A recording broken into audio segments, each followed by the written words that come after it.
그러면 오늘 말씀을 전하도록 하겠습니다. 오늘 말씀은 로마서 6장 17절에서 19절입니다. 제가 읽도록 하겠습니다. 하나님께 감사하리로다. 너희가 본래 죄의 종이더니 너희에게 전하여 준 바 교훈의 본을 마음으로 순종하여 죄로부터 해방되어 의에게 종이 되었느니라. 너희 육신이 연약함으로 내가 사람의 예대로 말하노니 전에 너희가 너희 지체를 부정과 불법에 내주어 불법에 이른 것 같이 이제는 너희 지체를 의에게 종으로 내주어 거룩함에 이르라. 아멘. 20세기 고전으로 뽑히는 SF 소설이 하나 있습니다. 올덕스 헉슬리의 멋진 신세계라는 책입니다. 아마 이제 유명해서 읽어보지는 않아도 이름은 다 알고 있는 분들이 많이 있을 것입니다. 이 책은 머지않은 미래의 모습을 다루고 있습니다. 미래 사회에서는 모든 것을 똑같이 대량으로 만들어냅니다. 우리가 쓰는 물건들도 똑같이 만들어내고 우리가 입는 옷도 똑같이 만들어냅니다. 무엇보다도 사람도 똑같이 만들어냅니다. 더 이상 가정을 통해서 결혼해서 자녀를 낳는 것이 아니라 유전자 공장을 통해서 유전자 조작으로 사람들 똑같이 만들어냅니다. 그리고 그 사람들이 똑같은 옷을 입고 똑같은 생각을 합니다. 미래 사회에서는 다 기쁘고 즐거워야 됩니다. 우울한 생각을 가진 사람은 이제 배척되고 도태되게 되어 있습니다. 그렇게 똑같은 모양으로 똑같은 생각으로 똑같은 또 사회 체제 안에서 그렇게 살아가는 디스토피아의 모습을 그리고 있는 것이 올덕스 헉슬리의 멋진 신세계라는 책입니다. 놀라운 것은 이 책의 초판이 1932년입니다. 지금으로부터 100년이 조금 안 된 시간이죠. 그런데 그 100년 전에 그 미래 사회의 모습을 그리고 있는데 놀라운 것은 지금 이 사회가 이 책에서 이야기하고 있는 모습과 흡사하게 닮아가고 있다는 것입니다. 모든 사람이 다 똑같아지고 있죠. 모든 생각들이 똑같아지고 있습니다. 우리 이제 유행하는 인스타나 또 개인 블로그에 보면은 똑같은 여자 남성들이 똑같은 옷을 입고 또 똑같은 얼굴 모양까지 하고 또 똑같은 배경에서 사진을 찍습니다. 물론 이제 조금씩 차이가 있지만 대체적인 이미지가 다 똑같습니다. 유명 연예인이나 아니면 유명 인플루언서가 찍은 사진들을 보고 그대로 따라하고 그런 이미지를 따라합니다. 그리고 그 옷에 이제 좋아요가 많이 눌리면 나도 저 유명인들처럼 유명 인플루언서처럼 저런 삶을 살고 있구나 만족감을 누립니다. 그리고 그렇게 살지 못하는 자신의 모습을 사진으로 보면서 나는 도태되었나? 나는 따라가지 못하고 있나? 나도 얼른 노력해서 저렇게 좋은 옷 입고 저런 좋은 가방 입고 저런 좋은 레스토랑이나 저런 휴가지에서 사진 찍고 좋아요를 많이 받아야 될 텐데 이런 마음을 많이들 가지고 있습니다. 점점 하나의 이미지, 하나의 생각으로 사람들이 다 닮아가고 있는 것입니다. 문제는 세상이 이런 흐름으로 가고 있는 것이 문제가 아니라 교회 안에서도 이런 모습으로 우리가 가고 있다는 것입니다. 목회자들이 추구하는 목회관이 다 똑같습니다. 비슷합니다. 성도들이 추구하는 신앙관도 거의 비슷합니다. 교회가 추구하는 부흥관도 거의 다 비슷합니다. 목회자는 큰 교회를 이루어서 많은 성도들 내서 유명하게 이름을 알리고 목회라는 것을 비전으로 갖고 있고 성도들은 많은 축복을 받아서 하나님께 많은 물질을 드리고 섬기는 것을 비전으로 가지고 있고 또 교회는 크게 부흥돼서 우리 교회가 크게 지어지고 또 대량적으로 많은 사람들에게 복음을 전하는 것을 큰 비전으로 가지고 있습니다. 물론 하나님께서 이렇게 사용하시는 사람들도 있습니다. 그러나 하나님께서 모든 사람을 다 그렇게 똑같은 방법으로 사용하지 않는다는 것입니다. 하나님은 각자에게 주신 은혜들이 있습니다. 각자에게 주신 사명이 있습니다. 각자에게 만나주시는 그 특별한 남다른 은혜들이 있습니다. 문제는 우리가 이런 각자 개인에게 주는 은혜를 무시한 채 하나의 성공적인 이미지, 세상이 제공해주는 이미지만을 따라가고 있다는 것입니다. 여러분, 하나님께서는 우리를 결코 그렇게 똑같은 모양으로 창조하지 않았습니다. 우리를 얼굴들을 보십시오. 외모들을 보십시오. 다 다릅니다.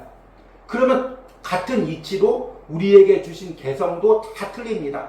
우리의 성향도 다 틀립니다. 여러분들에게 주신 사명도 다 틀립니다. 여러분들에게 주신 은혜도 다 틀립니다. 하나님께서는 이 다양한 은혜와 또 다양한 사명을 통해서 다양하게 하나님께 영광 돌리는 것, 이것을 통해서 하나님의 영광을 받으시고 또 기뻐하십니다. 그러기 위해서 우리를 창조하신 것입니다. 하나님의 창조의 특성은 다양성에 있습니다. 그래서 오늘 말씀의 제목이 사람이 꽃보다 아름답습니다 입니다. 왜 오늘 말씀 제목이 사람이 꽃보다 아름답습니다 인지 우리가 말씀을 들으면서 이 제목의 의미를 깨달아 보시기 바랍니다. 우리가 이제 6월달과 7월달에는 로마서 6장을 묵상했습니다. 로마서 6장은 그리스도와의 연합에 대해서 이야기합니다. 우리가 예수님을 믿을 때 우리 옛사람이 십자가 못 박혀 죽고 우리가 새 사람으로 태어났습니다. 그런데 이렇게 영적으로 옛사람이 죽고 새 사람이 태어난 것뿐만 아니라 우리가 실제로 이 세상을 살아갈 때도 그 그리스도와의 연합이 우리 삶에서 역사합니다. 내가 예전에는 죄의 종이었는데 이제 예수님을 믿음으로부터 죄를 섬기는 것이 아니라 세상을 섬기는 것이 아니라 내 안에 계신 성령님을 섬기고 예수님의 종으로서 하나님을 따라 사는 삶을 살게 됩니다. 이 부분을 이야기하고 있는 것이 로마서 6장입니다. 로마서 6장은 특별한 구조로 되어 있습니다. 맨 처음에는 우리가 그리스도와 연합된 어떤 존재인지를 이야기합니다. 그리고 나서 그런 존재로 너희가 살으라고 이야기를 합니다. 오늘 읽은 로마서 6장 17절에서 19절도 같은 구조입니다. 먼저 17절과 18절에는 우리가 어떤 존재인지를 이야기합니다. 하나님께 감사하리로다. 너희가 본래 죄의 종이더니 너희에게 전하여 준 바 교훈의 본을 마음으로 순종하여 죄로부터 해방되어 의에게 종이 되었느니라. 로마서 6장은 특별히 앞뒤가 철저하게 대꾸로 되어 있습니다. 그래서 17절과 18절을 하나의 문장으로 보면 앞에 구절은 너희가 본래 죄의 종이더니, 우리가 원래 죄의 종이었다는 것입니다. 우리의 신분이 원래 죄를 섬기던, 죄를 따라하던 죄의 종이었다는 것입니다. 그런데 18절 후반부에 보니까 죄로부터 해방되어 의에게 종이 되었느니라. 지금 우리 신분은 이제 하나님의 의죠. 그리고 내 안에 계신 성령님, 그리고 나와 동행하는 예수님의 종이 되어서 살아간다는 것입니다.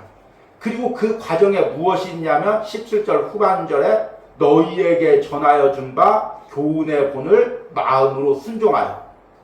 그래서 우리가 예전에는 죄의 종을 자동적으로 섬기던 존재였다면 이제 성령으로 거듭나면 우리가 성령의 종이 되고 하나님을 따라 사는 존재가 된다는 것입니다. 이것이 복음이 우리를 변화시키는 것입니다. 문제는 이것은 지금 바울이 하나의 예로 든 것입니다. 그래서 이 예가 완벽하게 우리의 변화를 다 설명하고 담을 수가 없다는 것입니다. 우리가 똑같은 틀에 찍혀서 똑같은 모양으로 나오는 게 아니라는 것입니다. 19절 전반부에 보면 바울이 이렇게 이야기합니다. 너희 육신이 연약함으로 내가 사람의 예대로 말하노니. 육신이 연약하다는 건 무엇입니까? 우리가 죄성을 가지고 있기 때문에 영적인 것을 깨닫지 못한다는 것입니다. 지금 그리스도와의 연합은 영적으로 일어나는 일입니다. 여러분, 예수님을 믿을 때 내 옛사람이 십자가에 못 박혀 죽고 내가 새 사람으로 태어나는 것을 눈으로 본 사람이 있습니까? 이것은 눈으로 보이지가 않는 것입니다. 그래서 눈에 보이지 않는 영적 세계를 말로 설명하면 이해를 못합니다. 그러니까 친숙한 예로 설명을 하는 것입니다. 노예 제도를 통해서 너희가 전에는 죄의 종이었다. 그런데 이제는 의의 종이 된다. 당시의 로마 사회는 이 노예 제도가 아주 보편적이었습니다. 그런데 문제는 무엇이냐면 이것은 내가 사람의 예대로 말하는 거라고 이야기합니다. 사람들이 잘 이야기하는 예화로 이야기하는 거지 이 예화가 진리를 전부 담을 수가 없다는 것입니다. 그리고 나서 그 예화에 집중하는 게 아니라 더 깊은 복음의 은혜로 지금 바울이 들어가고 있는 것입니다. 19절 후반부에 보니까 전에 너희가 너희 지체를 부정과 불법에 내주어 불법에 이른 것 같이 이제는 너희 지체를 의에게 종으로 내주어 거룩함에 이르라.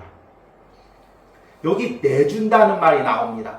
내준다는 말은 드린다는 말입니다. 다른 말로 쉽게 이야기하면 나의 주도권을 넘겨준다는 것입니다. 예전에는 나의 몸의 주도권을 이제 죄에게 넘겨줬습니다. 그래서 죄가 시키는 그대로 행했습니다. 죄가 무엇을 시킵니까? 야, 너는 너의 몸을 너 자신을 위해서 사용해야 돼. 세상에서 너 성공하는 데 사용해야 돼. 너의 쾌락을 누리는데 너의 몸을 사용해야 돼.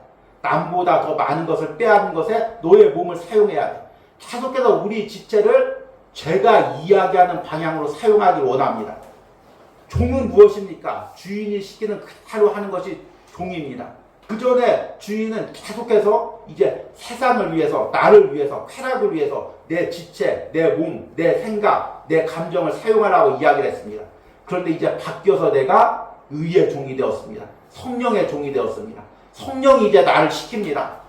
무엇을 시킬까요? 하나님을 위해 살라. 너를 위해 살지 말고 하나님을 위해 살라. 하나님을 위해서 드려라. 계속해서 이야기를 합니다. 그래서 나의 몸의 지체를, 나의 삶의 행동을, 나의 삶의 목표를, 나의 감정을, 나의 생각을 하나님께 드리는 것, 이것이 이제 의의 종으로 사는 것입니다. 그런데 여기서 문제가 있습니다. 뭐가 문제가 있냐면 우리는 죄의 종으로 너무나 오랫동안 살아와 있습니다. 그리고 우리 몸에는 죄의 종으로 살던 습관들이 많이 나와 있습니다. 내가 어떤 회사에서 30-40년을 일을 했습니다. 그리고 이직을 해서 새로운 회사에 첫 출근을 했습니다. 그러면 자연적으로 일할 때 30-40년 동안 해왔던 회사에서 방식이 그대로 새 회사에서 그대로 나오는 것입니다. 마찬가지입니다. 우리는 평생 그리고 우리의 본질적으로 죄의 종으로 본래 죄의 종이더니 이 말이 이제 거기서 나온 것입니다. 우리는 본래 본성적으로 죄된 존재로 태어났고 죄 가운데 살아왔습니다. 그리고 내가 거듭났지만 내 주변에는 다 죄 가운데 살아갑니다. 세상 가운데 살아갑니다. 그러니까 죄를 섬기던 방식과 다르게 하나님을 섬겨야 되는데 이 하나님을 섬기는 방식을 내가 모른다는 것입니다. 이것이 바로 우리의 문제인 것입니다. 오늘 말씀을 전하는 저와 여러분들, 그리고 지금 이 시대 그리스도인들의 문제가 바로 이 부분에 있습니다. 우리가 다 입술로는 고백하죠. 하나님께 나의 삶을 드리겠습니다. 그런데 어떻게 하나님께 나의 삶을 드리겠습니까? 우리는 하나님께 나를 드리는 방법을 모릅니다. 그러면 어떻게 하나님께 드리려고 하냐면 이제 앞에 예화에 나왔던 내용이 나오는 것입니다. 그동안 세상을 살아왔던 방법들, 세상 사람들이 이야기하는 것들, 그 방법대로 하나님께 나를 드리려고 하는 것입니다. 그런데 하나님이 원하는 건 그것이 아니죠. 그것은 예전에 죄의 종으로 살던 삶, 세상을 섬기던 삶이었습니다. 그래서 하나님은 내가 내면에서 근본적인 변화를 받아서 내 지체가 완전히 변화돼서 하나님을 온전히 섬기기를 원하는 것입니다. 그래서 우리가 이 로마서 말씀을 듣는 것입니다. 오늘 이 너희 지체가 하나님께 드리라는 의미가 어떤 의미인지를 여러분들에게 전하려고 합니다. 첫 번째는 나의 지체를 하나님께 드린다는 것은 내가 세상을 닮지 아니하고 하나님을 닮아가는 것입니다. 로마서 12장을 보면 12장 1절과 2절에 바울이 이렇게 이야기합니다. 그러므로 형제들아 내가 하나님의 모든 자비하심으로 너희를 권하노니 너희 몸을 하나님이 기뻐하시는 거룩한 산 제물로 드리라. 이는 너희의 드릴 영적 예배니라. 너희는 이 세대를 본받지 말고 오직 마음을 새롭게 함으로 변화를 받아 하나님의 선하시고 기뻐하시고 온전한 뜻이 무엇인지를 분별하도록 하라. 그동안 들었던 로마서 말씀과 특히 로마서 6장과 연관해서 이 로마서 12장 1절과 2절을 해석해 보십시오. 그러면 분명하게 의미가 와닿습니다. 지금 하나님이 원하시는 것은 너희 몸을 하나님이 기뻐하시는 거룩한 산 제물로 드리라는 것입니다. 거룩하다는 것은 무엇입니까? 여러 번 말씀을 드렸죠. 세상과 구별된다는 것입니다. 세상의 방식이 아니라는 것입니다. 그래서 2절에 너희는 이 세대를 본받지 말라는 것입니다. 그리고 이 세대를 본받지 않으려면 오직 마음을 새롭게 함으로 변화를 받아 하나님의 선하시고 기뻐하시고 온전한 뜻이 무엇인지 분별하도록 하라. 우리는 이미 예수님을 믿을 때 새롭게 태어났습니다. 근본적인 변화를 받은 것입니다. 그러나 우리의 육체의 삶은, 우리의 마음은, 우리의 생각은, 우리의 가치관은 아직도 변화를 받지 못한 부분들이 있습니다. 이것이 변화를 받지 않으면 우리는 하나님을 온전히 섬길 수가 없다는 것입니다. 나의 지체를 하나님께 온전히 드릴 수가 없다는 것입니다. 매 순간 나의 마음이 변화를 받아야 됩니다. 나의 생각이 변화를 받아야 됩니다. 매 순간 말씀으로 나의 생각이 충돌이 돼야 됩니다.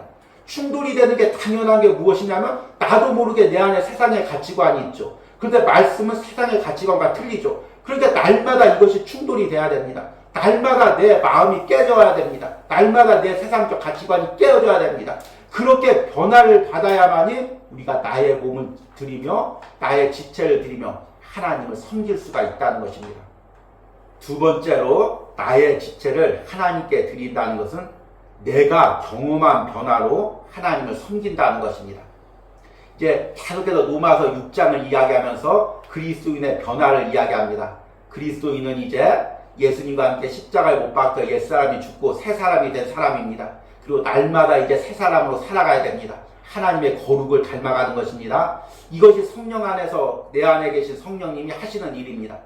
그런데 이 말을 들을 때마다 우리가 부담스럽죠. 나는 이 거룩을 닮아가는 게 거룩 소리만 들어도 나는 부담스러워. 나는 세상에서 살아가고 싶은데 자꾸 거룩하라고 하니까 너무 부담스럽고 내 삶을 옥조는 것 같아. 나는 그런 존재가 아닌데 이렇게 생각하는 사람들이 많이 있습니다. 그리고 나름대로 그래도 이제 기도하고 이제 거룩하게 살려고 행동도 조심하고 또 말도 조심하고 세상에 즐기는 음료나 그런 것도 다 이제 흡연 같은 것도 다 거절하려고 나름대로 이제 몸부림을 칩니다. 그런데 또 살다 보면 욱하는 순간이 나옵니다. 그럼 욱하게 화를 내고 또 거친 말을 하게 되고 스트레스를 받아서 세상 걸로 이렇게 해소를 하고 그러면 이제 또 내 안에 자괴감이 들죠. 야, 역시 나는 안 돼. 나는 거룩한 존재가 아니야. 거룩하지도 못한 존재가 자꾸 거룩하라고 하니까 얼마나 부담스러워. 이렇게 부담감이 느끼고 자괴감에 빠지게 됩니다. 그런데 여러분, 우리가 하나님이 원하시는 변화는 천편일률적으로 똑같이 그 변화라는 그 의미가 아닙니다. 예를 들어 하나님께서 1점에서 100점까지 있는데 하나님의 합격 점수를 운전면허 합격점으로 80점으로 넣습니다. 너희들이 거룩하게 변화돼서 80점 넘지 않으면 거룩한 사람이 아니야. 그것은 지금 동안 변화됐던 노력이 다 물거품되는 거야. 다 허사야. 무조건 80점 넘어야 돼. 그래야 거룩하게 변화된 거야. 이렇게 말씀하시는 분이 아니라는 것입니다. 쉽게 예를 들어서 어떤 사람은 아주 인격적인 부모님 밑에서 신앙의 가정에서 어릴 때부터 자라온 사람이 있습니다. 매일 가정 예배를 드리고 어릴 때 주일학교 예배를 드리고 그리고 또 부모님에게 항상 신앙적으로 살아라 거룩한 이야기를 듣고 또 힘들 때마다 부모님이 위로해주고 권면해주고 사랑의 말을 해줍니다. 그 자녀가 커서 잠깐 세상에 삐뚤어졌습니다. 세상 것을 즐깁니다. 그런데 거룩하게 살라는 이 말씀을 듣고 다시금 교회 안에 돌아왔습니다. 하루 이틀만 예배하고 한두 달만 예배하고 결단해도 예전 모습으로 금방 돌아갑니다. 그런 사람들이 어떻게 저렇게 변화됐을까? 어떻게 저렇게 거룩한 사람이 됐을까? 이야기합니다. 그런데 반대로 매우 힘겹게 자란 자녀가 있습니다. 폭력적인 아버지 밑에서 또 거친 입을 가진 어머니 밑에서 매일 폭력을 당하고 어머니의 거친 욕설을 들으면서 자란 아이가 있습니다. 또 자라면서도 거친 곳에 빠져서 아이들과 싸우고 욕하고 또 이제 거친 이제 현장에 가서 일을 하면서 또 거친 말과 행동을 배운 사람이 있습니다. 그리고 나서 그가 교회 와서 예수님을 인격적으로 만났습니다. 그리고 하나님이 원하시는 것이 내 안에서 그 하나님의 거룩을 닮아가는 것임을 깨달았습니다. 그래서 10년 동안 몸부림쳤습니다. 그런데 남들이 보기에는 여전히 거친 말투와 거친 행동이 있습니다. 변화된 것과 같지 않습니다. 야, 예수님 10년 믿어도 저 모양이구나. 사람들이 판단합니다. 그러나 하나님은 그 사람이 그 안에서 몸부림치면서 10년 동안 몸부림치면서 변화받으려고 노력한 그것을 하나님께서는 결코 무시하지 않는다는 것입니다. 사람의 기준으로 천편일률적으로 그 하나의 겉모습, 지금 현상의 모습만 보고 판단하시는 하나님이 아니라는 것입니다. 그러게 우리 안에서 몸부림친 그 변화의 열정들, 내가 십자가를 붙들고 나의 모든 성품들을 깨뜨리며 몸부림쳤던 그 모든 과정들이 하나님께 영광을 돌리는 과정이라는 것입니다. 마지막으로는 내 모습 그대로 하나님께 드린다는 것입니다. 하나님은 다 사람마다 다른 성품과 다른 기질로 창조하셨습니다. 그리고 하나님께서는 그를 변화시켜서 그 성향과 그 기질대로 사용하십니다. 그 대표적인 사람이 누구냐면 바울입니다. 바울이 얼마나 열정적인 사람입니까? 바울은 이게 옳다 생각하면 앞뒤 가리지 않습니다. 그래서 예수님 믿기 전에 율법을 지키는 거, 율법대로 사는 게 무조건 옳다 이렇게 생각하니까 앞뒤를 가리지 않습니다. 율법을 어기는 사람, 예수님 믿는 사람을 다 잡아 죽이는데 앞장을 섭니다. 그런데 하나님께서 그 바울을 변화시켰습니다. 다메섹 도상에서 바울이 꼬꾸라졌습니다. 그럼 바울이 이제 가만히 앉아서 성경 읽고 금식하고 그런 사람이 된 게 아니라 그 열정을 가지고 이제 하나님의 복음을, 예수 그리스도의 복음을 전하는데 온 세계를 다니는 것입니다. 돌에 맞아 죽을 위기가 처해도 사람들이 자기를 막 죽이려고 몸부림쳐도 그런 거 다 신경 쓰지 않습니다. 자기가 가졌던 로마 시민권의 지위, 자기가 가졌던 사회적 위치들, 부귀들, 명예들 그런 거 다 신경 쓰지 않습니다. 오직 그리스도에게 잡힌 바 그것을 향해서 표대를 향해서 달려나가는 것입니다. 그 열정 그대로 하나님께서 바울을 사용하시는 것입니다. 물론 바울과 같은 경우만 있는 것이 아니죠. 또 여러 가지 성품대로 하나님께서 그 성품대로 사용하신다는 것입니다. 문제는 그 성품을 그대로 사용하는 것이 아니라 변화시켜 사용한다는 것입니다. 제가 이제 교회 안에서 신앙생활하고 주일을 하다 보면 거친 사람들을 만나게 됩니다. 거친 사람들이 거친 행동을 하고 어떤 때는 교회 안에서도 막 욕설을 하고 그럽니다. 그리고 나서 그 사람들이 하는 말이 꼭 있습니다. 하나님은 내 모습 그대로를 사용하셔. 그런데 그 모습 그대로 얘기가 아닙니다. 하나님께서 그것을 변화시켜 사용하는 것입니다. 바울이 열정이 있었는데 그 열정을 거룩하게 변화시켜서 사용하는 것입니다. 우리 가운데 내성적인 성향이 있어도 내성적인 성향을 거룩하게 변화시켜서 사용하시는 것입니다. 나에게 음악적 재질이 있으면 그 세상적 음악적 재질을 거룩하게 변화시켜서 사용하는 것입니다. 나에게 뛰어난 언변이 있으면 그 언변을 거룩하게 변화시켜서 그것을 주의 말씀을 전하는 데 사용하는 것입니다. 구약에 보면 하나님께서 이제 출애굽한 후에 성막을 만들라고 했습니다. 그 성막을 만들고 성막에 쓸 도구를 가지고 오라고 했습니다. 그 중에서는 새로 만들 것도 있지만 당시에 이스라엘 백성들이 생활해서 쓰던 것들도 있었습니다. 그런데 그것을 그냥 성막에 들여놓고 사용하는 것이 아니라 짐승의 피를 부어서 짐승의 피로 씻기어서 거룩하게 한 후에 그걸 성막에 들여서 사용합니다. 우리의 성품과 기질도 마찬가지입니다. 하나님께서 그냥 사용하지 않습니다. 예수님의 피로, 예수님의 보혈로 거룩하게 변화시켜서 그것을 사용하십니다. 그래서 여러분들이 지금 예배하면서 주일을 하면서 어떤 특별한 사람, 그 사람의 모습을 닮으려고 하는 것이 아니라 하나님이 내게 주신 특성대로, 내게 주신 성향대로, 내게 주신 기질대로 이것을 거룩하게 변화시켜서 하나님을 섬기는 방법을 우리가 꿈꾸고 기도해야 되는 것입니다. 가장 아름다운 교회는 바로 그렇게 다양하게 하나님을 섬길 수 있는 그 성품들, 기질들, 또 재능들 그것들이 인정되고 그것들이 다양하게 사용되는 것입니다.